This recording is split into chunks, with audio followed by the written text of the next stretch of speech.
Bonjour à toutes et tous, merci d'être venus. Et voilà, nous avons décidé, de nos 4 organisations, aujourd'hui de vous inviter pour vous présenter une résolution qui a été votée le 18 septembre à l'Assemblée générale des Nations unies et qui revêt pour nous une importance exceptionnelle. Donc nous, c'est la Fédération internationale des droits humains, qui sera représentée par Antoine Madelin, la Ligue des droits de l'homme, représentée par sa présidente Nathalie Théiot, la plateforme des ONG françaises pour la Palestine, qui est représentée par Pierre Motin, son chargé de plaidoyer, et l'association France-Palestine Solidarité, représentée par moi-même, Anne Tuaillon, présidente de la FPS. Avant de rentrer dans le vif du sujet sur cette résolution, nous avons pensé important de faire un petit point sur la situation en Palestine. Ce petit point, j'ai souhaité le mettre un peu avant le 7 octobre. Nous avons l'habitude de dire que tout n'a pas commencé le 7 octobre, tout a commencé plusieurs décennies, de nombreuses décennies auparavant. Mais je vais juste remonter au 30 décembre 2022, la date à laquelle le nouveau gouvernement de Netanyahou a été institué. Et un gouvernement qui est caractérisé un gouvernement d'extrême droite, raciste, suprémaciste, et dont l'objectif d'accroître la colonisation et l'annexion de la Palestine était absolument évident. Et dès 2022, donc dès fin 2022 et plutôt dès début 2023, toutes ces politiques d'accroissement de l'annexion ont été augmentées. Elles se sont traduites par l'accroissement du vol des terres, le nettoyage ethnique exponentiel, une répression qui n'a pas attendu le 7 octobre, l'emprise de l'occupation beaucoup plus forte, et n'oublions pas le blocus de Gaza qui était effectif depuis plus de 16 ans. Et il y a eu le 7 octobre et la réponse d'Israël qui a été annoncée comme une réponse de vengeance et qui a été annoncée comme une réponse où il était question d'en finir avec la bande de Gaza et ses occupants.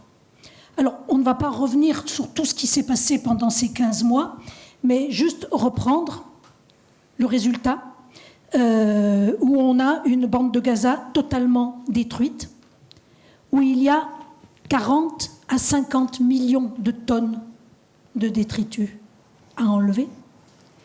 Ces décombres dans lesquels il y a des restes humains, où il y a des munitions non explosées.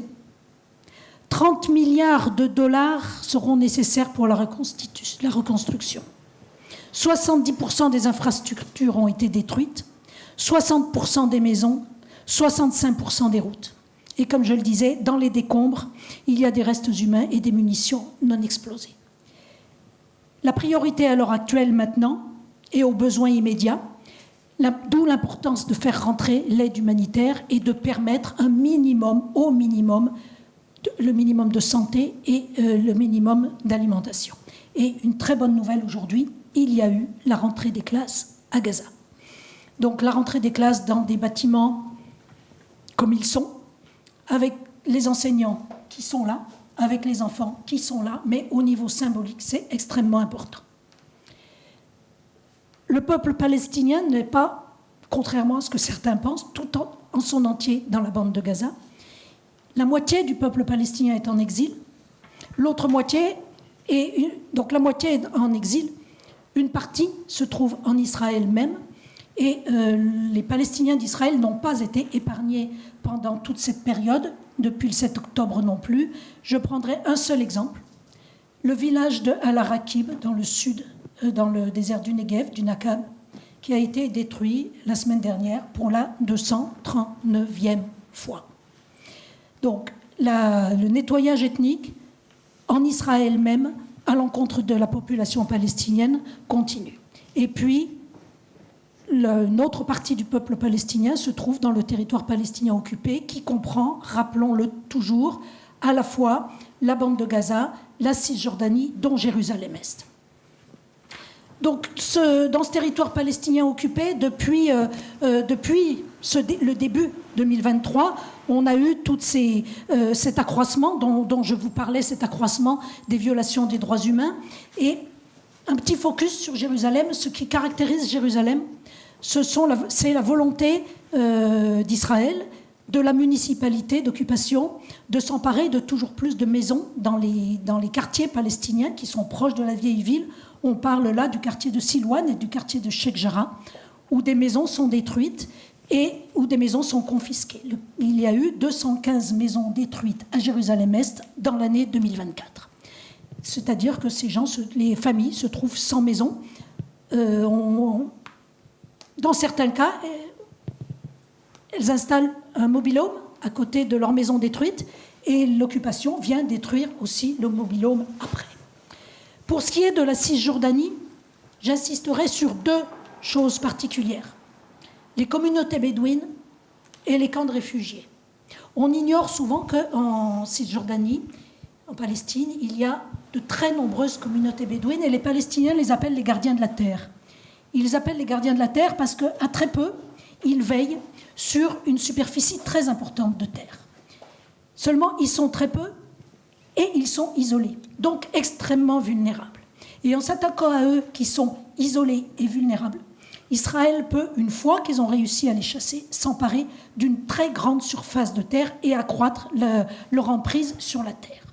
Donc ça, c'est quelque chose qui dure depuis de très nombreuses années, mais qui s'est accru pendant la dernière période. Et tout à l'heure, je retrouverai le chiffre, mais je crois que ce sont 47 communautés bédouines qui ont été forcées de quitter leur terre depuis le 7 octobre 2023, ce qui représente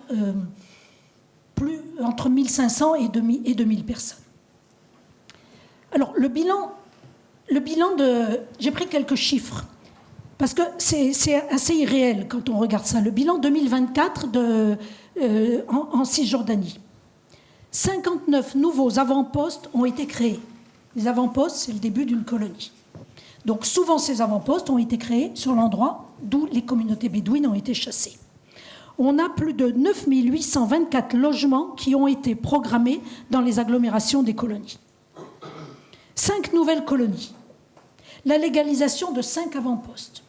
70, légalisation d'avant-postes, les avant-postes sont illégaux parce qu'ils sont sur des terres volées, mais ça ne fait rien. 70 avant-postes illégaux qui sont dans le droit chemin pour être légalisés. On se demande ce que le terme de légal veut dire. On a également la réduction de l'espace vital des Palestiniens, et ça avec la violence des colons. Donc c'est bien ça, ce sont bien 47 communautés bédouines qui ont été expulsées, et puis une réduction de l'espace vital aussi, avec la construction de nouvelles routes. De très très nombreuses nouvelles routes ont été créées pour les colons, et donc ces routes sont forcément prises sur les terres des Palestiniens. Un petit mot pour rappeler Ah non, je ne vous ai pas parlé des camps de réfugiés. Donc, les camps de réfugiés, c'est le deuxième point que je voulais aborder avec vous pour le nettoyage ethnique, pour parler du nettoyage ethnique. Et ça, c'est pareil, tout n'a pas commencé le 7 octobre. Si on revient en arrière, en 2002, le camp de Jenin avait été rasé lors de la deuxième intifada. Il avait été rasé et Israël avait élargi les routes pour pouvoir rentrer sans problème avec les chars et les bulldozers. En juillet 2023, donc avant le 7 octobre, déjà, Israël avait fait une incursion qui avait duré 4 jours à l'intérieur du camp de Jenin, avait détruit les routes, les infrastructures, un certain nombre de maisons et arrêté des dizaines de personnes, des combattants, mais aussi des civils, des enfants et des femmes. Rappelons que c'est aussi à Jenin que Shirin Abu Akleh, la journaliste palestino-états-unienne, avait été assassinée par l'armée israélienne. Donc ces camps de réfugiés, depuis le 7 octobre, ont été encore plus attaqués, c'est-à-dire que l'armée rentre, détruit les routes, on les voit rentrer avec des bulldozers qui défoncent tout, et toujours en premier, ce qui est attaqué en premier dans toutes les destructions, c'est l'eau. Les canalisations d'eau sont toujours ciblées. Donc il y a eu énormément d'intrusions depuis le 7 octobre, mais depuis un mois particulièrement, voilà maintenant 33 jours, qu'Israël a assiégé le camp de Jenin. 26, je crois, pour le camp de Tulkarem, et ces camps ont été vidés de leurs habitants. Ce sont 40 000 personnes, 40 000 réfugiés palestiniens qui ont été sortis de force des camps et qui se trouvent dans les villages aux alentours depuis qu'ils en ont été expulsés. Donc nous avons là un nettoyage ethnique caractérisé et un déplacement forcé de population, le déplacement forcé de population étant, rappelons-le, un crime contre l'humanité. Je pourrais vous parler de la situation pendant des heures, mais on va passer à la question de notre résolution. Un point quand même sur les prisonniers politiques palestiniens, parce que ce qui se passe dans les prisons israéliennes est difficilement qualifiable. Ce sont devenus des centres, au-delà des centres d'enfermement, des centres de torture, dont les personnes qui sont enfermées se posent à chaque instant la question de savoir s'ils en ressortiront. Les témoignages qui nous sont parvenus sont glaçants et le regard des prisonniers libérés est glaçant. Je vous assure que c'est quelque chose, et j'en ai encore la chair de poule. Ce qu'on a fait vivre, ce qu'Israël fait vivre aux personnes qu'elle arrête et qu'elle maintient en détention sans jugement est au-delà de l'entendement. Un petit point sur les prisonniers libérés. Les prisonniers, quand ils ont le malheur de mourir en prison, il y en a eu 48 depuis le 7 octobre, sans compter ceux de Gaza, leurs corps ne sont pas rendus. Israël garde les corps jusqu'à la fin de la peine. Et quand il n'y a pas de peine parce qu'ils sont en détention administrative, Israël rend les corps quand il a envie. Donc on a ce processus, tous ces processus qui perdurent, et de manière assez paradoxale, alors qu'on est dans le degré, on n'a jamais été dans un niveau de violation des droits qui a atteint ce point-là par Israël contre le peuple palestinien. On a des crimes de guerre, des crimes contre l'humanité, le crime d'apartheid, le crime de génocide qui devra être qualifié. Jamais le droit international n'a été aussi présent dans la sphère médiatique et dans les faits. Et jamais le droit est allé aussi loin pour qualifier les violations d'Israël, les violations du droit par Israël. Et donc là, j'en viens à ce qui fait qui est l'objet de notre conférence de presse aujourd'hui. Nous avons eu pendant toute cette période la Cour internationale de justice qui, à 3 reprises, a statué en vertu de la Convention de prévention du génocide pour ordonner qu'un certain nombre de choses soient faites pour qu'il n'y ait pas génocide. Nous avons la Cour pénale internationale qui a délivré des mandats d'arrêt à l'encontre de Benjamin Netanyahou et de Yoav Gallant, son ministre de l'époque de la guerre, et contre un membre du Hamas qui depuis est décédé. Donc le mandat d'arrêt contre lui ne sera pas appliqué. Donc au milieu de tout ça, de la résolution des avis de la CIJ sur le génocide, un autre avis, la Cour internationale de justice s'est réunie pour donner un avis sur une autre question. Des questions avaient été posées à la Cour internationale de justice en décembre 2022 pour statuer en gros sur le statut de l'occupation prolongée par Israël du territoire palestinien et sur les conséquences juridiques de cette occupation prolongée. Donc, en février 2024, la CIJ a procédé aux audiences de 54 États, dont la France. Et ça, c'était en février. Et puis, le 19 juillet, la CIJ a rendu son avis. Et son avis a été extrêmement important. Le cœur de l'avis est d'affirmer ce qui n'avait jamais été fait jusque-là, ce que nous affirmions, mais ce qu'une instance internationale n'avait jamais fait, que l'occupation prolongée du territoire palestinien par Israël depuis 1967 est illégale. Et une fois qu'elle a eu affirmé ça, la CIJ a dit que Israël devait en finir avec cette occupation dans les plus brefs délais. On était resté là. La CIJ a aussi dit a rappelé, mais ça nous le savions depuis longtemps, parce que c'est la 4e Convention de Genève qui le dit, que la colonisation est illégale.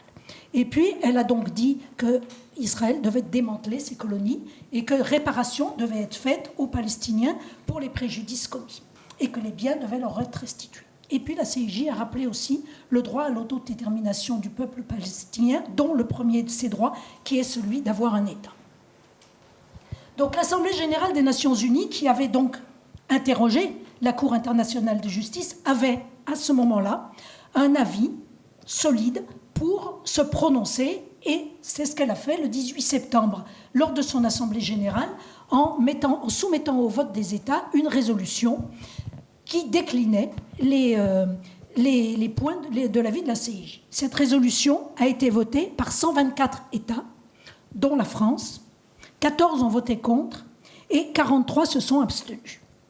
Donc la CIJ disait qu'Israël devait se retirer du territoire qu'elle occupe. L'Assemblée générale, dans les plus brefs délais, l'Assemblée générale des Nations unies a ajouté un délai. Nous étions le 18 septembre 2024, elle a dit dans les 12 mois à venir. C'est-à-dire que dans 7 mois, normalement, Israël devra avoir quitté le territoire palestinien que l'occupe depuis 1967, démanteler cette colonie et restituer les biens à ceux qui en ont été dépourvus.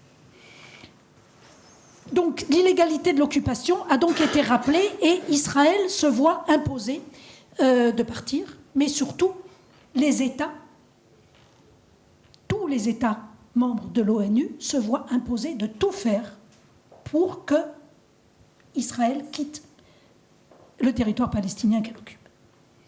Donc je vais arrêter là la description, puisqu'après les autres personnes ici présentes vont détailler les différents points de la résolution. Mais juste vous dire que, comme au bout de 4 mois, nous n'avions rien vu venir, quand il y a un délai d'un an, il faut peut-être s'agiter un petit peu. Et la résolution décline les obligations des États. Donc nous avons pris la décision, nos 4 organisations, d'écrire au Premier ministre pour lui demander un certain nombre de choses, en tout cas de prendre des mesures pour que la France fasse ce qu'elle a à faire en tant qu'État.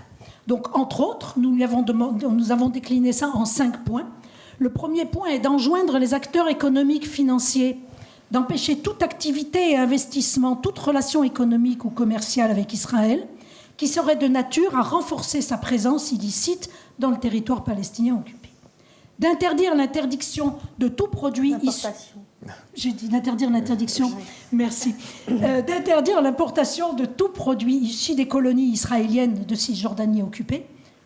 Ça fait tellement d'années que nous faisons campagne sur campagne pour demander juste cette application du droit. Maintenant, c'est dans une résolution de l'ONU. D'interdire toute exportation d'armes ou de matériel connexe en direction d'Israël. D'enjoindre aux colons franco-palestiniens... d'enjoindre aux colons franco-israéliens de quitter leur résidence dans les colonies, de prendre des mesures contre les militaires franco-israéliens qui interviennent dans le territoire palestinien occupé. Donc voilà, toute une liste de choses à faire. Donc nous avons écrit au Premier ministre, il y a un peu plus d'1 mois, il nous a répondu il y a quelques jours que le ministre des Affaires étrangères allait nous répondre. Donc, au moins, nous savons que notre lettre a été lue. Il reste maintenant 5 mois à la France pour mettre tout ça en explication. Et maintenant, je vais passer la parole au suivant. Alors, c'est toi, Pierre, pour continuer les précisions sur... Oui, je pense que tu as un micro, toi. J'ai un micro, en effet. C'est ce que je veux dire. J'aurais pas dû te... Donc de mon côté, je voulais vous parler plus en détail de cette question de l'interdiction des produits des colonies. Comme disait Anne, c'est une demande qui est portée par la société civile depuis de très nombreuses années. Et désormais, elle figure déjà dans cette résolution de l'Assemblée générale de l'ONU, mais aussi donc, dans l'avis consultatif de la CIJ. Je cite, selon l'avis consultatif, repris par la résolution de l'Assemblée générale des Nations unies, les États doivent s'abstenir d'entretenir avec Israël des relations économiques ou commerciales concernant le territoire palestinien occupé ou des parties de celui-ci, qui risque de consacrer sa présence illégale dans le territoire. Donc voilà, c'est très clair que le commerce d'États tiers avec ces colonies est illégal au regard du droit international. Alors c'est aussi une question qui n'est pas anecdotique, dans le sens où les colonies, c'est parce qu'elles sont viables économiquement qu'elles peuvent exister aujourd'hui en Cisjordanie, en l'occurrence. Il y a une importante vie économique qui s'est déployée, des industries, une production agricole souvent intensive, notamment dans la vallée du Jourdain, et l'exploitation de ressources naturelles, donc ces trois aspects sont vraiment interdits au regard du droit international humanitaire. Profiter d'une occupation pour développer des activités économiques, profiter des ressources naturelles, c'est proscrit à chaque fois, ce sont des crimes de guerre. Pour vous parler plus en détail de la vallée du Jourdain, c'est appelé le grenier de la Palestine, du Moyen-Orient. C'est une zone extrêmement fertile. On peut y faire pousser plusieurs récoltes de fruits, légumes, etc. chaque année. C'est une zone qui a été colonisée en très très grande partie. Aujourd'hui, selon l'ONG israélienne B'Tselem, 85% de la vallée du Jourdain est rendue complètement inaccessible aux Palestiniens. Seuls des travailleurs palestiniens qui travaillent justement dans les colonies peuvent s'y rendre pour travailler dans des conditions généralement très mauvaises et être payés à des salaires très faibles. Mais les Palestiniens eux-mêmes ne peuvent pas s'y rendre. C'est aussi une question importante parce qu'on sait que de nombreux fruits et légumes qui sont importés sous l'étiquette Made in Israel en France, en fait, ce ne sont pas Made in Israel, mais Made in Colony. Aujourd'hui, en 2022, la France importait 1,5 milliard d'euros de biens israéliens, dont une partie provient de ces colonies. On n'a pas de chiffres précis, parce que bien sûr Israël ne souhaite pas qu'il soit rendu public. Il y a un jeu avec les codes d'origine des produits pour masquer le fait qu'ils proviennent des colonies. Mais on sait que c'est quelque chose qui est très important pour l'existence même de ces colonies. En France, donc, depuis 2019, l'étiquetage des produits des colonies est théoriquement obligatoire. La Cour de justice de l'Union européenne a validé la législation européenne qui imposait cet étiquetage. Souvent, pourtant, les produits restent estampillés Made in Israel. C'est un des problèmes de cette question de l'étiquetage. L'autre problème, c'est que ça fait reposer la responsabilité d'une violation du droit international humanitaire sur les consommateurs et non pas sur la France qui, en droit, a la responsabilité d'empêcher les violations du droit international humanitaire et des droits humains. Au niveau de la position de principe de la France, on sait que la France condamne régulièrement la colonisation israélienne du territoire palestinien occupé.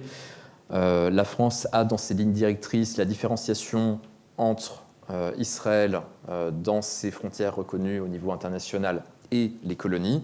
Les traités que la France a avec Israël ne sont pas censés s'appliquer dans les colonies. Toute la politique française est censée s'arrêter vraiment aux frontières du territoire palestinien occupé, quand Israël est concerné, bien entendu.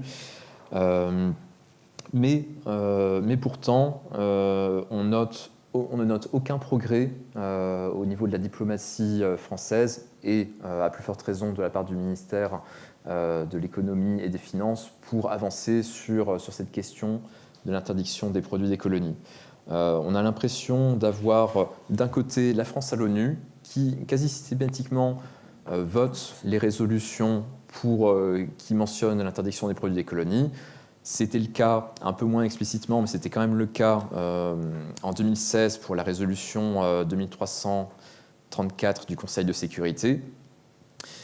C'était le cas dans différentes résolutions du Conseil des droits de l'homme de l'ONU. Mais une fois qu'il s'agit de transposer ça en droit national, on arrive vraiment à des portes totalement fermées, avec aucune prise de position ces dernières années, publique en tout cas, via des déclarations sur cette question. Concrètement, pour interdire les produits des colonies, on a deux options. Soit passer par l'Union européenne, dans ce cadre, prendre une mesure commerciale d'application du droit international pour que l'Union européenne refuse de commercialiser les produits des colonies. Il ne s'agit même pas dans ce sens de prendre des sanctions qui doivent être prises à l'unanimité des États membres de l'Union européenne, mais vraiment d'une mesure commerciale, plus au niveau de la Commission européenne. L'autre possibilité, c'est de faire ça au niveau national, de passer donc par une législation française dérogatoire au droit européen. Il y a des possibilités de déroger au droit européen sur le marché unique, notamment pour des raisons qu'on appelle en droit de moralité publique, donc par exemple liées à la défense des droits fondamentaux, à la promotion des droits humains, etc., du droit international humanitaire. Il y a de nombreux travaux d'universitaires, de juristes, etc., qui ont montré qu'il y avait cette possibilité. Et il y a des précédents, notamment pour l'interdiction de commercialiser les produits issus de telle ou telle espèce animale en danger. Je vais en finir, tout ça pour dire que on considère qu'il pourrait y avoir une vraie efficacité à cette interdiction des produits des colonies. C'est une manière de faire pression sur Israël, sur la politique israélienne, en appliquant purement et simplement le droit international. C'est une mesure qui serait censée faire consensus au sein du personnel politique français. Théoriquement, de la gauche jusqu'aux républicains, disons, la colonisation est considérée comme étant interdite par les décideurs politiques français. Donc on va continuer à travailler à ce propos. Alors, moi je veux peut-être préciser que la résolution dont il a été question et dont je vais parler a été suivie d'une autre résolution de l'Assemblée générale de l'ONU, le 3 décembre, qui fixe des modalités d'une tenue de conférence internationale du 2 au 4 juin prochain. Et pour examiner, puisque la mission c'est d'examiner l'application des résolutions de l'Organisation des Nations Unies relatives à la question de la Palestine. Donc du coup, il y a aussi, c'est pour ça que tu parlais de 6 mois, mais en fait c'est parce qu'il y a cette date un peu butoir, et c'est la France et l'Arabie Saoudite qui sont censés co-présider, si j'ai bien tout suivi, ce qui fait qu'il y a une responsabilité particulière de la France à l'égard de l'application des résolutions des Nations Unies. C'est assez intéressant de se dire que non seulement la France a voté les résolutions, mais qu'elle s'engage même à co-présider le fait de regarder comment est-ce que c'est appliqué. Donc on a effectivement à regarder, nous aussi, association, puisqu'on a un regard, on va dire, de vigie, pour demander ce qu'il y ait une transparence aussi de la part de la France quant au respect. Qu'est-ce qu'elle met en œuvre pour elle-même dire qu'elle applique le droit international humanitaire, comment elle le fait et quels sont ses moyens d'action également. Donc on en a énuméré quelques-uns où finalement elle peut faire pression diplomatiquement sur Israël. Ça, c'est une chose, mais bon, voilà, c'est toujours une question diplomatique. Mais on vient de citer le fait qu'elle peut également, en tant que membre de l'Union européenne, elle peut aussi faire demander à ce qu'il y ait, par le biais de l'Union européenne, des mesures qui soient prises. Et là, il a été cité à l'égard des produits, mais il y a aussi, parce que dans les modalités d'obligation, il est prévu donc par la résolution de l'ONU dont on a parlé, il est prévu la question de mesures d'interdiction de voyager et de gel des avoirs contre les personnes physiques et morales qui participent au maintien de la présence illicite d'Israël dans le territoire palestinien occupé, notamment à l'égard des violences commises par les colons. Donc on a la possibilité aussi de faire pression et d'agir, puisque il est demandé évidemment à la France de donner des noms ou de cibler des entreprises pour lesquelles on pourrait demander le gel des avoirs et puis le fait d'avoir donc l'interdiction de voyager. C'est pas négligeable hein, quand on songe que du coup, quand on a ce genre de choses, ça fait réfléchir à deux fois pour des entreprises, par exemple, pour commercialiser ou pour voilà. Donc, et puis il y a aussi la question des franco-israéliens qui se pose lorsqu'ils sont colons et du coup qui pourraient être ciblés. Donc ça, ce sont des choses qui sont tout à fait envisageables. Et puis il y a aussi, bien sûr, par la France elle-même qui pourrait toute seule, sans attendre qu'il y ait une décision de l'Union européenne, qui pourrait elle-même aussi engager des actions. Et donc on voit, peut-être que je vais aussi reparler de la valeur juridique de cette résolution, parce que c'est pas si simple. En fait, on fait la distinction entre le droit dur, c'est une traduction de l'anglais, alors ça donne ça, le droit dur et le droit mou. Et donc le droit dur, ce serait une résolution du Conseil de sécurité de l'ONU, où là ça s'impose, les États doivent appliquer. C'est vrai aussi lorsqu'un État s'engage par un traité, par sa signature. Et là on est, avec la résolution de l'ONU, on est un peu sur du droit mou, mais pas tout à fait. C'est ça qui est compliqué. C'est du droit mou au sens où une résolution de l'Assemblée générale de l'ONU ne s'applique pas en tant que telle, elle n'est pas contraignante pour les États, sauf que là, et c'est là où c'est assez exceptionnel, c'est que là, l'ONU a demandé l'avis consultatif de la CIJ. Et la CIJ, elle ne peut se prononcer qu'au regard du droit, justement, du droit international humanitaire, et donc elle va regarder comment on applique les traités. Et c'est en cela que ça devient un peu du droit dur. Si je peux me permettre, vous me contredirez parce que si ce n'est pas le cas. Mais surtout toi, Antoine, tu t'y connais mieux que moi en droit international.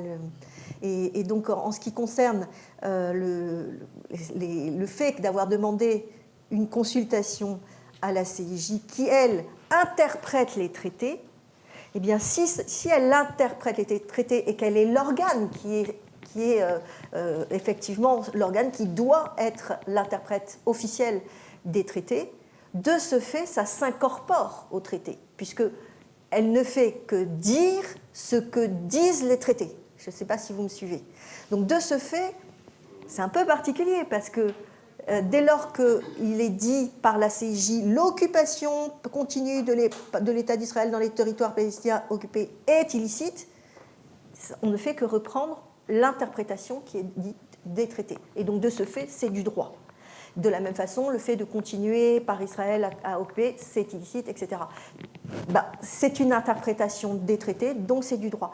Voilà. Et le fait que du coup la résolution reprenne avec des obligations plus précises, reprennent ce qu'a dit la CIJ, à mon sens, c'est du droit.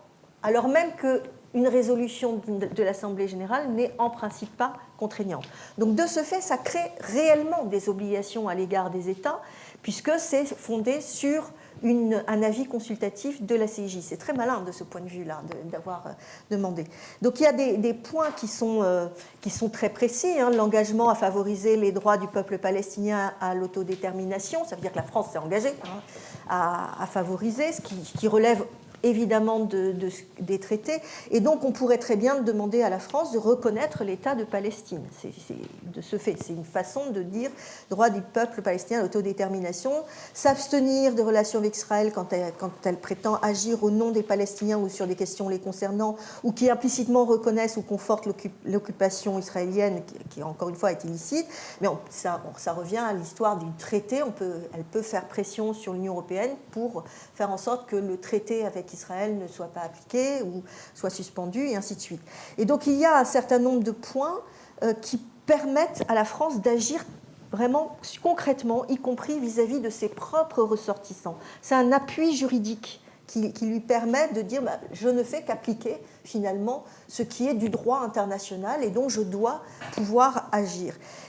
Autrement dit, elle a la possibilité de le faire. Elle ne serait pas en contradiction, ça vient de vous être expliqué aussi par rapport à l'Union européenne, elle ne serait pas en contradiction en fait avec ses propres engagements ou vis-à-vis du droit international en général, puisqu'elle ne ferait qu'appliquer le droit international. Et donc elle doit prendre des mesures visant les acteurs français.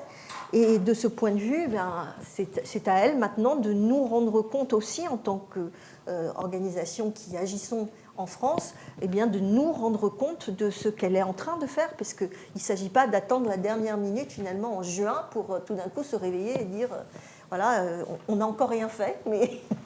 Et donc on a également la question de l'exportation d'armes, et je vais peut-être prendre ce focus-là sur la question de l'exportation des armes ou de matériel connexe en direction d'Israël, puisqu'il se trouve qu'avec la FIDH, mais aussi l'Observatoire des armements, nous avons écrit, avec la LDH donc aussi, nous avons écrit aux parlementaires, parce qu'il se trouve qu'il existe depuis la loi de programmation militaire de 2024, il existe une commission qui a été créée, une commission parlementaire d'évaluation de la politique du gouvernement d'exportation de matériel de guerre et de matériel assimilé, de transfert de produits liés à la défense, ainsi que d'exportation et de transfert de biens à double usage. Donc c'est la suite de la loi du 1er août 2023. Et cette commission vient seulement d'être mise en place. Vous voyez, ça a été 2023, mais il a fallu du temps. Ça vient seulement d'être mis en place en janvier dernier. Et le problème, c'est que c'est une commission qui n'a quasiment aucun pouvoir, puisqu'elle ne peut pas, contrairement à la commission sur le renseignement, alors qu'on pourrait se dire là aussi, la commission renseignement, c'est sensible, eh bien, contrairement à elle, elle ne peut pas aller regarder directement les licences d'exportation, elle ne peut que s'en remettre à des rapports, le rapport du ministre de la Défense et ainsi de suite. Donc on demande évidemment à ce que ses compétences soient élargies, mais également qu'elle reçoive nos organisations, parce que il y a quand même un intérêt pour nos organisations, on essaye de voir ce qui se passe réellement, et on serait intéressé à pouvoir échanger avec cette commission, ce qui n'est pas le cas aujourd'hui, et sa composition est également extrêmement étroite. Donc c'est ce qu'on demandait, un élargissement aussi de sa composition. Et là, c'est typique pourquoi on a écrit, c'est évidemment par rapport à ce qui se passe vis-à-vis d'Israël. On se pose des questions sur l'exportation d'armes, notamment vis-à-vis des territoires occupés, évidemment, d'utilisation d'armes vis-à-vis des territoires occupés. Or, nous n'avons pas la possibilité aujourd'hui de faire un contentieux, puisque jusqu'à présent, le Conseil d'État nous dit « c'est un acte de gouvernement, je ne suis donc pas compétent », y compris pour des actes dérivés, comme par exemple le fait les documents douaniers pour les entreprises françaises qui exportent, même les documents douaniers ne sont pas communicables. Donc vous voyez qu'on est complètement bloqué en fait. C'est uniquement par ce biais de cette commission, et je viens de vous dire à quel point elle n'a pas de pouvoir, à quel point sa composition est étroite et qu'elle ne nous reçoit même pas. Mais voilà, il y a toute cette question avec la résolution de l'ONU. Je me demande si on n'a pas une brèche sur la question du commerce des armes, parce que là, la France s'est engagée. Voilà. Alors après, je continue. Alors on fait un cours de droit à chacun. Bonjour et merci d'être venu, d'avoir répondu à notre invitation. Je suis Antoine Madelin, je suis directeur de plaidoyer à la FIDH. C'est un plaisir de poursuivre après mes collègues. D'un point de vue juridique, en effet, on est tout à fait dans un débat de droit international, mais il y a très clairement des obligations de la France, très clairement des obligations, d'ailleurs au-delà de la France, pour les différents États qui constituent aux Nations Unies et qui dérivent des conventions de Genève qui ont été adoptées pour prévenir la guerre et qui encadrent le comportement entre les États et créent des obligations de droit dures, très dures. La colonisation est une violation des conventions de Genève. Et donc, au regard de ça, et à partir du moment où on a reconnu que la colonisation était une violation des conventions de Genève, ce que tout le monde a fait, y compris le Conseil de sécurité des Nations Unies, à plusieurs reprises, mais au titre du chapitre 6 et pas le chapitre 7. Donc la résolution n'était pas contraignante, mais se réfère à du droit contraignant. Donc on est toujours en train de jouer sur les mots. C'est la raison pour laquelle aussi les États-Unis ont soutenu cette résolution du Conseil de sécurité, parce qu'elle n'était pas contraignante, mais elle se référait à du droit contraignant. Donc vous voyez, c'est vraiment un débat un petit peu voilà, on joue avec la contrainte. En réalité, ce n'est pas simplement parce qu'on est une organisation de défense des droits humains qu'on le dit, ce droit est véritablement contraignant. Et il impose des obligations. La question est comment on va pouvoir reconnaître la responsabilité de celles et ceux qui les violent. Et c'est là que le débat est plus long et que les enjeux sont plus importants et pour lesquels la mobilisation, y compris la mobilisation citoyenne, sont importantes pour rappeler ces obligations, mais aussi et parfois le rôle du juge quand celui-ci est saisi, qu'il soit au niveau international ou national. Alors, en passant au-delà du coup de ces confirmations d'analyse juridique, mes collègues ont abordé aussi, merci Pierre, les enjeux commerciaux. Moi, je vais m'étendre un petit peu plus sur les enjeux qui concernent les entreprises. Les entreprises d'une part, les investisseurs d'autre part, qui participent à la colonisation, alimentent une économie d'ailleurs de développement de ces portions de territoire illégalement acquis. Et on est aussi, à nouveau, comme les uns et les autres l'ont mentionné, mobilisés depuis plusieurs années aussi sur ces questions. Ici, la résolution de l'Assemblée générale des Nations unies spécifie très clairement que les États ont l'obligation de s'assurer qu'il n'y a pas d'entreprises ou d'investisseurs qui vont participer à cette entreprise collective, on va dire. Et c'est très important parce que ça confirme des démarches qui ont été entreprises, qui ont fait que des organisations comme les nôtres ont pu obtenir que certaines entreprises, notamment françaises, décident de désinvestir. C'était le cas il y a quelques années de Orange.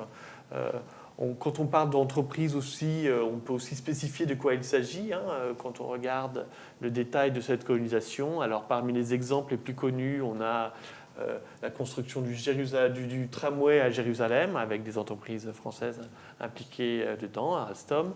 La construction même de la participation aussi au démantèlement de maisons, et les bulldozers, notamment Caterpillar, l'entreprise américaine qui a vraiment beaucoup, très largement été à la manœuvre de ces opérations-là.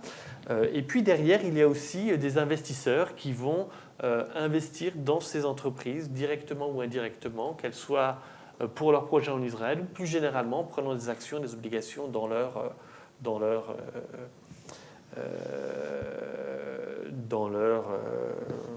entreprises. Et dans ce contexte-là, nos associations, collectivement, ont commencé, avec le soutien d'associations israéliennes et palestiniennes, à recenser méthodiquement les entreprises israéliennes et les entreprises internationales qui participent à cette activité économique de la colonisation. Et on a constitué une plateforme qui s'appelle Don't Buy Into Occupation, qui a été mise en place il y a 5 ans et qui rassemble des associations, des syndicats de différents pays européens et qui chaque année publie un rapport qui comptabilise l'ensemble des investissements qui sont entrepris dans la colonisation par des institutions européennes. Et le dernier rapport que l'on a sorti date de décembre dernier et fait état pour des chiffres pour une période de janvier 2021 à août 2024. Il a comptabilisé le fait que 822 institutions financières européennes ont soutenu 58 entreprises qui participent à la colonisation. Alors, ces 822 entreprises et institutions financières ont collectivement et pendant toute cette période investi 211 milliards de dollars sous forme de prêts et de souscriptions additionnés sur cette période. et 182 milliards de dollars d'actions et d'obligations dans ces entreprises. Donc c'est des chiffres finalement extrêmement importants et qui sont finalement tellement importants que l'on voit en effet l'argent de la guerre, entre guillemets, qui est utilisé pour une action totalement criminelle au regard du droit international. Et donc c'est l'objet de mobilisation que l'on a pu porter, qui se retrouve ici soutenu par l'Assemblée générale, mais a également été soutenu par des résolutions du Conseil des droits de l'homme des Nations unies, qui, après une grande mobilisation, a également établi une base de données officielle des Nations unies qui recense les entreprises et les investisseurs qui participent à l'entreprise de la colonisation. Et cette base de données, du coup, fait acte de référence, elle poursuit une méthodologie qui est la même que celle que l'on met en place, qui est d'interagir auprès des sociétés suspectées de participer à la colonisation, demander confirmation ou infirmation des faits, et à cet égard permettent du coup de publier un certain nombre d'informations. Et donc du coup, j'ai cité quelques exemples d'entreprises, je peux aller un peu plus loin aussi en précisant le cas d'institutions financières européennes, et parmi lesquelles la plus importante, l'investisseur européen le plus important de cette colonisation est une banque française, la BNP Paribas, que nos organisations ont également approché pour faire état de notre indignation quant à la participation de cette entreprise à l'action criminelle. Donc, vous pourrez aller voir tous ces chiffres dans les rapports qui sont publics, mais donc BNP Paribas a investi dans 11 sociétés qui participent à la colonisation et engagé 1,5 million de prêts sur la période 2021-2024, 1,3 million de souscriptions, détient 462 millions d'actions, détient également 4 182 millions de dollars à chaque fois d'obligations dans différentes entreprises, activités, etc. Donc finalement, les sommes sont assez importantes. Je dois dire que le message commence à être entendu par les acteurs économiques, d'une part par la mobilisation de nos entreprises, de nos ONG, mais tout sauf suffisant à ce stade, puisque ce que l'on constate, c'est en effet un réflexe réputationnel d'un certain nombre d'entreprises, et donc du coup on va essayer de s'assurer qu'on fasse les choses le mieux possible. La BNP nous dira par exemple qu'elle n'a pas d'agence en Israël ou dans les territoires occupés, mais pour autant continue d'accorder des prêts à Caterpillar, et donc du coup, ou alors de disposer d'actions dans ces entreprises-là, raison pour lesquelles nous estimons qu'elles peuvent encore aller beaucoup plus loin dans leur blanchiment de toute action criminelle. Voilà pour le côté peut-être entrepreneurial. Et puisque la parole m'est donnée, et pour compléter un petit peu le paysage aussi des actions à entreprendre, on a parlé un petit peu plus tôt des actions des ressortissants franco-israéliens. Ici aussi, on peut s'interroger sur la responsabilité des autorités françaises d'interdire des actions de ses propres citoyens, qu'ils soient franco-israéliens notamment, pour des crimes commis en Israël. Le droit pénal français le permet, et c'est ce qui a justifié le fait que, avec la LDH et nos associations palestiniennes, la FIDH a déposé une plainte en décembre 2014 devant 2024, pardon, merci, devant le doyen des juges d'instruction du pôle contre les crimes contre l'humanité du tribunal judiciaire de Paris, contre un ressortissant français qui a été vu ou en tout cas comme filmant une vidéo de soldats israéliens pendant la crise à Gaza, où on le voit en tout cas en présence de prisonniers palestiniens détenus, ligotés, les yeux bandés, injuriés en français, et avec, pour certains d'entre eux, des signes visibles de torture avec les dos lacérés. Et donc cette information et ces faits, finalement, et cette vidéo ont été soumises dans notre plainte qui est en cours d'instruction actuelle, dont on attend, voilà, et elle suit son cours, on attend la suite en tout cas qui lui sera donnée. On a entendu de la part du porte-parole du Quai d'Orsay que cette vidéo était abjecte et que les juges étaient compétents pour intervenir en la matière, ce qui peut être en tout cas un signe encourageant quant à peut-être la volonté des autorités françaises à laisser les enquêtes se poursuivre.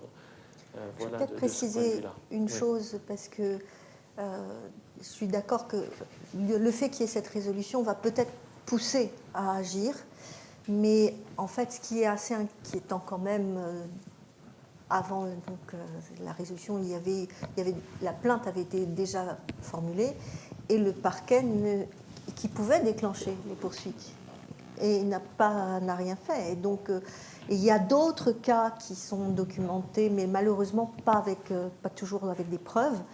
Et c'est le problème, c'est que le parquet, lui, a les moyens d'ouvrir une instruction et donc de faire qu'il y ait des investigations plus poussées, alors que nous, on peut juste essayer de récolter ce qu'on peut, mais on n'a pas les mêmes pouvoirs déjà. Donc voilà, c'est un peu le sujet quand même, que le parquet n'est pas indépendant du garde des Sceaux, donc on peut aussi se poser quelques questions. Voilà. Donc je pense que vous avez maintenant une idée un peu plus précise de ce que... Tu devais intervenir sur autre chose. De ce que balaye cette résolution. Enfin, on vient de lister des violations de droits depuis des décennies, et on sait que ce qui fait que ces violations se maintiennent, c'est l'impunité d'Israël. Et on est là, tu viens de donner un exemple où le droit, on n'arrive pas, on ne sait pas par quel bout l'attraper et le faire appliquer. Et là, on est vraiment dans la question de la volonté politique. Ça fait plusieurs années qu'au sein de la plateforme, on travaille à cette idée d'une loi sur l'interdiction des produits des colonies. Et on n'est jamais allé à la concrétisation, parce qu'à aucun moment on avait le retour que nous allions pouvoir en faire quelque chose de positif, que cette loi pourrait passer au Parlement. Et ce qu'il y a de nouveau avec cette résolution, c'est que ce pourquoi nous nous battons depuis si longtemps, maintenant, est exprimé en termes d'exigence, en termes d'obligation dans cette résolution des Nations Unies. Alors, droit, dur, moyen, je ne sais pas, mais les termes sont précis. Il est question d'exigence, il est question d'obligation. Donc c'est bien pour ça que nous nous sommes adressés au Premier ministre en lui demandant maintenant quoi et quand. Alors le 6, Nathalie l'a dit, du 2 au 4 juin va se tenir cette conférence qui est supposée dire comment la résolution du 18 septembre va s'appliquer. Donc ce que nous pensons, c'est que Emmanuel Macron, qui a essayé de faire passer cette conférence pour une de ses initiatives personnelles au moment où il a annoncé qu'il allait la coprésider, nous pensons qu'il attend ce moment-là pour enfin reconnaître l'État de Palestine. Ça fait quand même un nombre d'années considérable que le Parlement français lui a demandé de le faire, et que président de la République après président de la République, ils ont tous dit qu'ils le feraient le moment venu. Donc le moment venu pour Emmanuel Macron sera peut-être du 2 au 4 juin, mais il ne faut pas qu'il s'en tire à si bon compte. La reconnaissance de l'État de Palestine, c'est une très bonne chose. Mais reconnaître un État qui est sous occupation et dont les terres sont colonisées, ça n'a pas beaucoup de sens. Donc il faut non seulement reconnaître l'État, mais faire tout ce qui est en leur pouvoir, que les États dont la France fasse tout ce qui est en leur pouvoir pour mettre fin à cette occupation et à cette colonisation, pour pouvoir permettre au peuple palestinien de faire valoir son droit à l'autodétermination sur cette terre. Donc voilà l'idée de cette résolution et ce que nous souhaitons, pourquoi nous souhaitons mettre la pression sur le Premier ministre. Donc cette conférence de presse est un lancement de cette mobilisation. Nous allons lancer également une pétition en ligne pour que les citoyens puissent s'investir, et puis selon les modalités de mobilisation de nos organisations, nous mobiliserons nos militants et nos groupes locaux dans les différents coins de France pour qu'ils aillent s'adresser aux différentes cibles. On a vu, il y a des obligations des États, entre autres, par exemple, les douanes françaises, il y a les entreprises, donc ce ne sont pas les lieux d'interpellation qui vont manquer. Et à ce moment-là, nous aurons les organisations syndicales qui vont se joindre à nous au sein de ces entreprises, au sein de ces administrations, pour exiger, elles aussi, de l'intérieur, que les États, les entreprises et les administrations appliquent l'obligation qui leur est faite de tout faire pour mettre fin à l'occupation et surtout empêcher tout acte qui permette cette occupation de se prolonger. C'est le sens de cette résolution. Donc, si vous souhaitez poser des questions, il n'y a pas de problème, nous sommes là pour y répondre.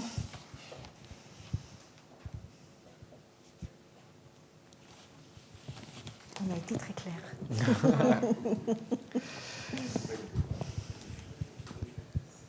Alors peut-être un petit complément. Aujourd'hui est un jour très important pour la Palestine.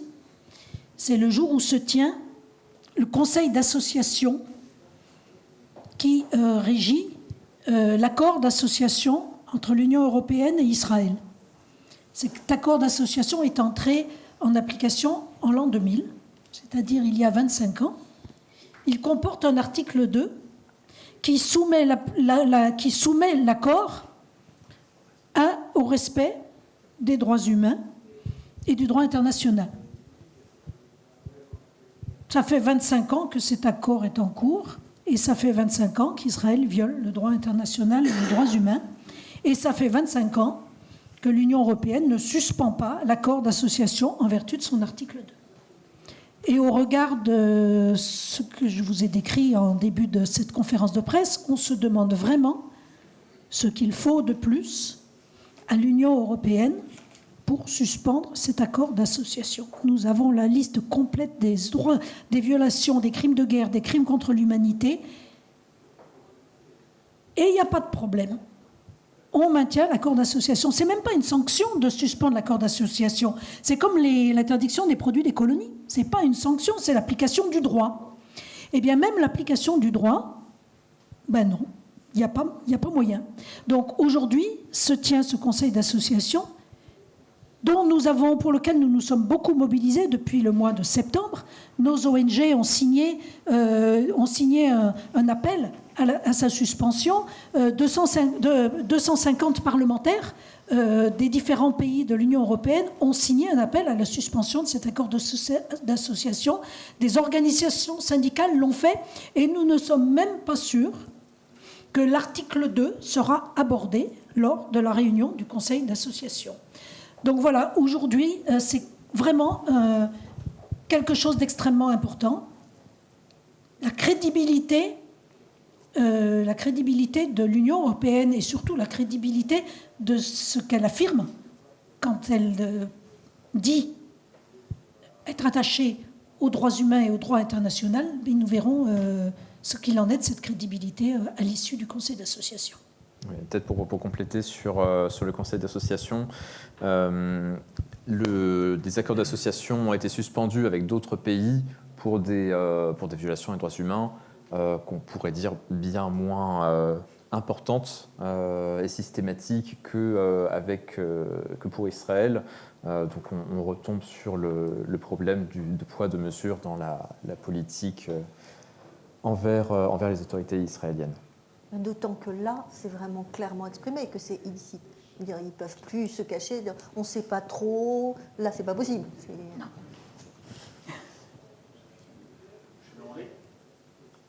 Que se passe-t-il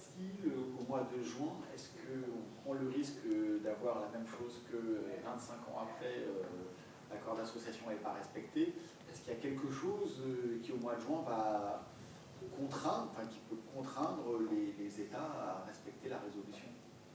S'il se passe La conférence? Oui. Alors, on ne va pas être sceptique. C'est pas tellement au mois de juin, c'est surtout au mois peut-être. C'est surtout le 18 septembre. Voilà, c'est ça. Et peut-être qu'est-ce qui va se passer d'ici là, oui, voilà. Alors moi, je viens d'avoir les conclusions du Conseil du Conseil d'association qui, avec des conclusions du Conseil de l'Union européenne qui sont assez longues et qui détaillent finalement la compilation des condamnations que l'Union européenne a faites de ce qui se passe ces derniers mois. Et donc, du coup, nous avons un document qui n'est pas synthétique et qui dit... Enfin, oui, voilà, qui n'est pas totalement synthétique, mais qui reste un document, en effet, diplomatique, en ce que l'Union européenne a condamné un certain nombre de choses, sans véritablement prendre les mesures à la hauteur de ce qu'elle peut prendre, s'agissant des mesures qu'elle peut prendre et qu'elle a pu prendre dans le contexte d'autres accords commerciaux, pas nécessairement des accords d'association d'ailleurs, en invoquant l'article 2 pour dire que cet article permet à l'Union européenne d'utiliser cet espace de dialogue pour parler des questions de droits humains. Et parmi les mesures qui ont été prises, en tout cas les seules mesures que nous ayons pu quantifier depuis un certain nombre d'années, il y a eu d'une part l'imposition en effet de différenciation tarifaire des produits issus des colonies à la différence des produits venant du territoire israélien, ce qui est parfaitement légal, en tout cas s'assurer de ne pas être en violation dans le contexte de ces obligations commerciales, enfin de ne pas être en violation de ses propres obligations de respecter le droit international au regard de ces accords commerciaux. Et la deuxième mesure qui a été prise est un certain nombre de sanctions, comme quoi l'Union européenne peut adopter des sanctions contre 9 colons israéliens violents et 5 entités qui participent à cette activité des associations de colons qui ont été mis sous sanction de l'Union européenne. Aucun dirigeant israélien, aucune administration en charge de la colonisation, je le précise, n'a été mis sous sanction, alors que l'Union européenne a très clairement condamné la colonisation depuis de nombreuses années, y compris au sein même de l'Union européenne, des Nations unies. Pour vous dire, en tout cas, la marge de non-action. Voilà. Donc, aucune décision du Conseil. Et le Conseil est terminé, oui.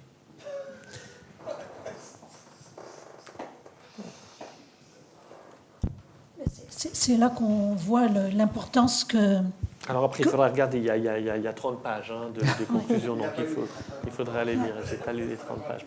C'est là qu'il y a toute notre responsabilité en tant qu'ONG pour la mobilisation citoyenne. Parce que moi, ce que je me disais, c'est avec la tournure que prennent les choses aux États-Unis, la responsabilité de l'Union européenne est écrasante dans l'application du droit. Et si même pour ça, quelque chose qui semble tellement évident, qui est l'application d'un article, eh bien, il se déballonne complètement, je crois qu'il n'y a plus que la mobilisation citoyenne.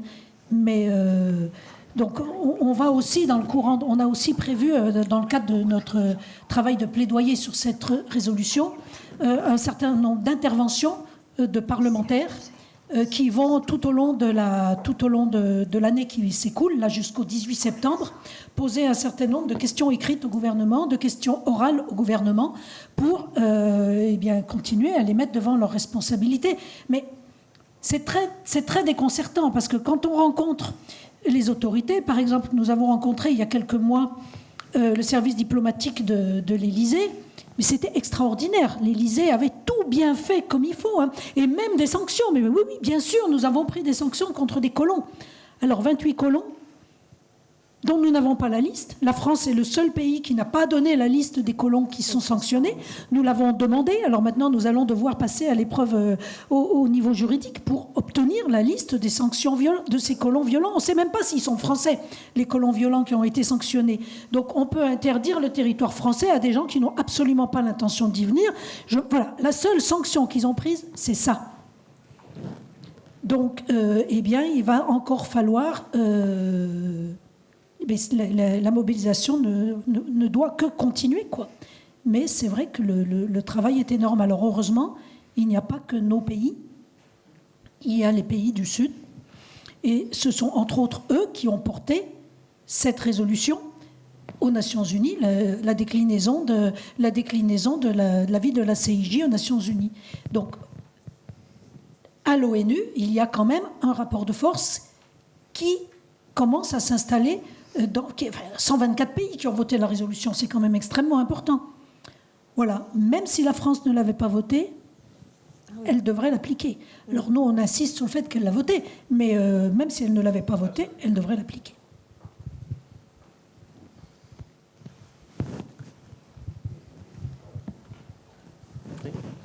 Non, je voudrais... C'est vrai qu'en droit international, la particularité, c'est que c'est les États qui sont la seule sanction possible de l'application du droit international, dans la mesure où il n'y a pas de police internationale, il n'y a pas d'armée internationale, donc c'est vraiment les États qui sont garants de l'application du droit. Par contre, les États, dans la mesure, la question que je me pose, c'est que dans la mesure où la France est complice d'un État, d'une colonisation qui est interdite par le droit international public, elle-même se met hors de la légalité internationale. Donc je ne sais pas dans quelle mesure il serait possible, en s'appuyant sur la nouvelle résolution et l'évolution du droit international, d'attaquer la France devant la Cour internationale de justice pour complicité d'actes illégaux d'un point de vue international. Et qu'elle-même, la France, par complicité, se met en dehors du droit. Et donc, il est certain que la question peut se jouer au niveau des tribunaux français, mais c'est la Cour internationale de justice qui a la responsabilité de la conformité en fait, de l'action des États vis-à-vis du droit international. Est-ce qu'il n'y a pas un moyen d'aller un cran plus loin pour mettre la France devant ses responsabilités de non-respect, ou de complicité en tout cas du non-respect du droit au niveau international? Qu'est-ce qui se lance? Alors, moi je ne suis pas certain qu'on puisse obtenir la mise en lumière de la complicité de la France pour ces violations-là.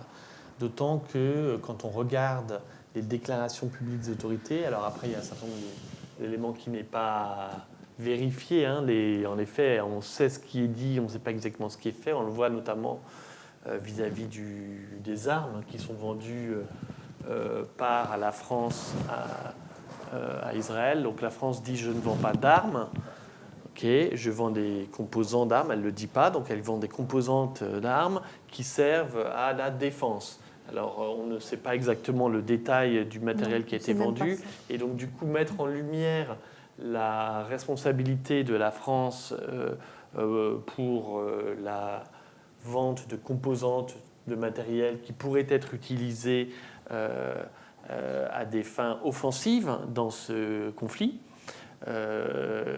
nécessiterait que l'on lève le secret défense et que l'on puisse avoir accès à des informations sur les licences d'exportation qui ont été accordées et où de trouver sur le terrain israélien ou plutôt palestinien ce qu'on appelle le smoking gun, c'est-à-dire la preuve de matériel français utilisé dans la commission de violation. C'est comme ça que l'on pourrait mettre en lumière la participation. Et encore, il faudrait voir, en tout cas si on trouve même du matériel, il faudrait voir que ce matériel a été vendu alors que la France savait que Donc, parce qu'il y a la question de l'intentionnalité.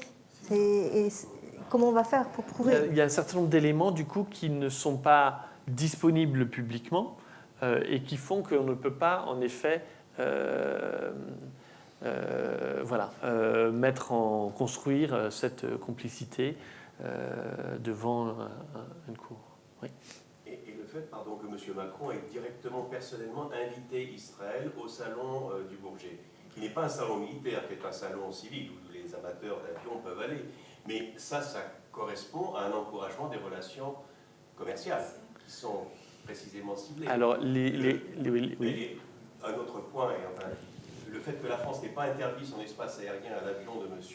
Netanyahou qui allait, parce que ça consomme moins de kérosène de passer par la France, alors qu'il l'avait fait pour l'avion dont on pensait, et des Colombiens dont on pensait qu'il contenait M. Assange.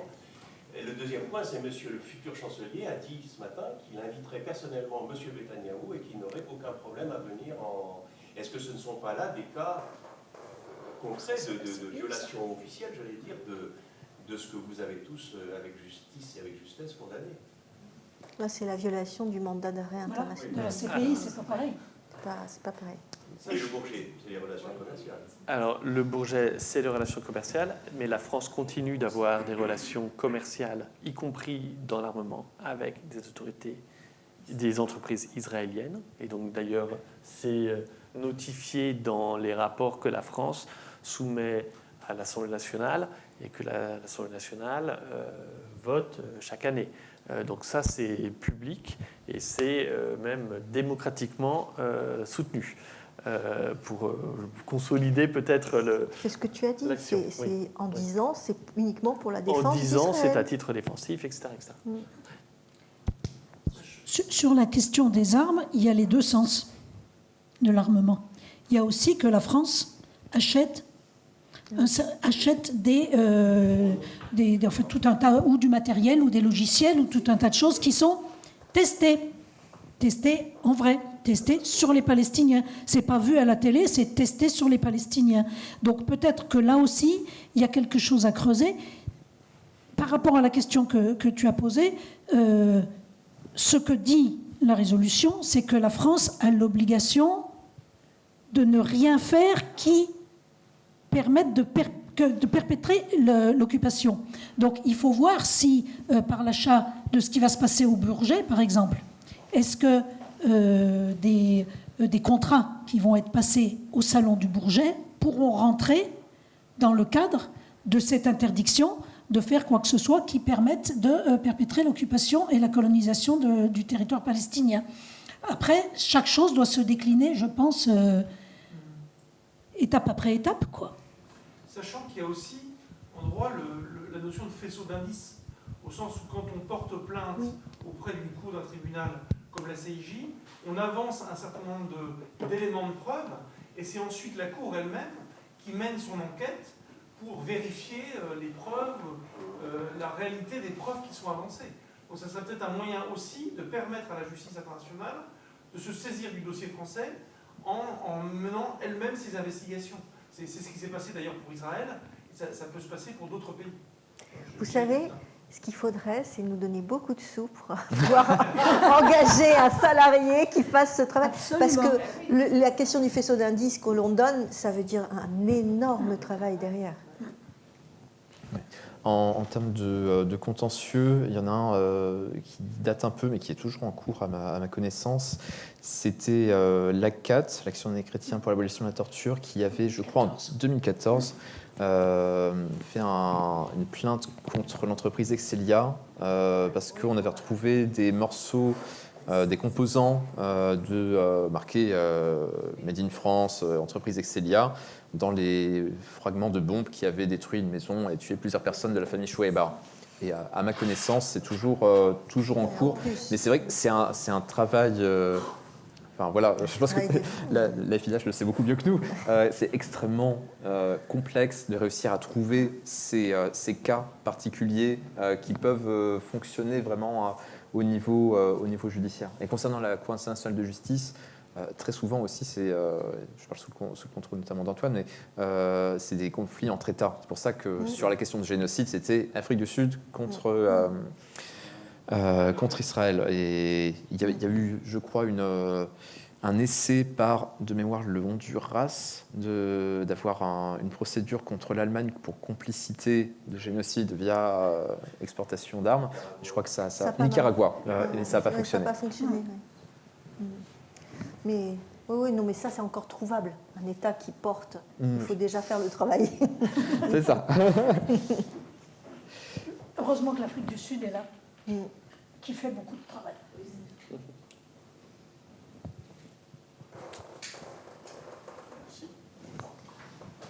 Eh ben, merci. Merci beaucoup. Merci beaucoup. Merci à vous.